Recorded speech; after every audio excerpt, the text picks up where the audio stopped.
And tonight's number is 52 and counting. The new number of the Senate breakdown, which is now 52-45 for the Republicans. The Democrats lost 7 seats last night, and Tuesday night during the election. Now I got to tell you something. Did I see it coming? Yeah, I saw it coming. And here's why I saw it coming. There's 3 rules in politics that you should always know. Rule number 1, know how to count. Rule number 2, count your votes. Rule number 3 is loyalty.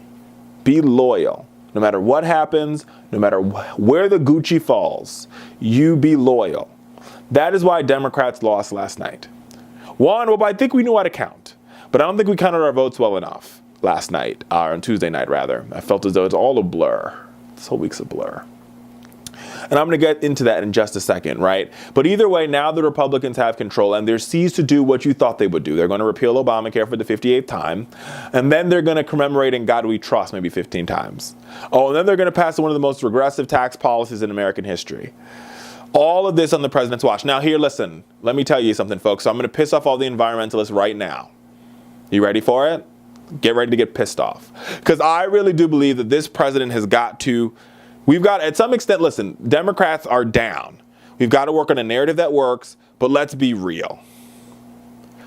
One of the reasons why we lost this election is because the working class has not seen the economic gains that the president has been touting.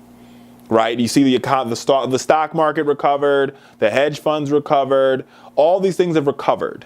But the American people in places like Flint, in places like Detroit, in places like Chicago, in places like Fort Lauderdale, Florida, in places like Miami, in places like Fort Myers, in places like Fulton County, right? Cincinnati, Columbus, right? Gary, Indiana.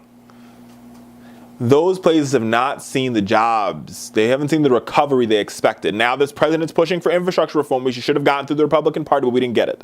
But what we do need to do, America, is we need to raise the minimum wage. And I'm going to get to that later on in the show. But 5 states voted last night to raise the minimum wage. And I feel as though this president, I agree with Joe Scarborough on this one, this president needs to make a deal. Give them Keystone Pipeline because they're going to get Keystone Pipeline anyway and get minimum wage. Right? Come on, y'all. Let's work on getting a minimum wage deal because a lot of these new Republicans, Tom Cotton being one of them, they voted for, Daines another, these new senators. In their state, they voted to raise the minimum wage, but yet still, they voted for a Republican, meaning that there's some room to get the minimum wage done. 67% of Americans believe we should raise the minimum wage. So let's raise it, and let's give away what we can to raise it, which is Keystone Pipeline, which is, I'm sorry, environmentalists, I know. Shoot me now, ask questions later. But at the end of the day, this is about the power of the people to win an election. And while the environmental lobby has a crap ton of jobs, a crap ton of money, they don't have the power of the people. And right now, the American people are hurting.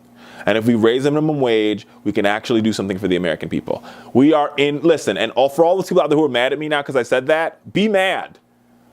Right? Because I guarantee that anger didn't get you out to the polls to vote. Let's just be real. But I digress. I'm moving on, America. I know, I just can't wait to see the comments on YouTube about how many people are going to bash me for saying what I said. Oh, the Keystone Pipeline is the worst thing that could happen to this country. Guess what, homie? They're already exporting shale gas. They're already burning it. Let's just be real. And you know for a fact you're going to get nothing on climate change in the next couple years. So give them Keystone. Give them the Keystone Pipeline.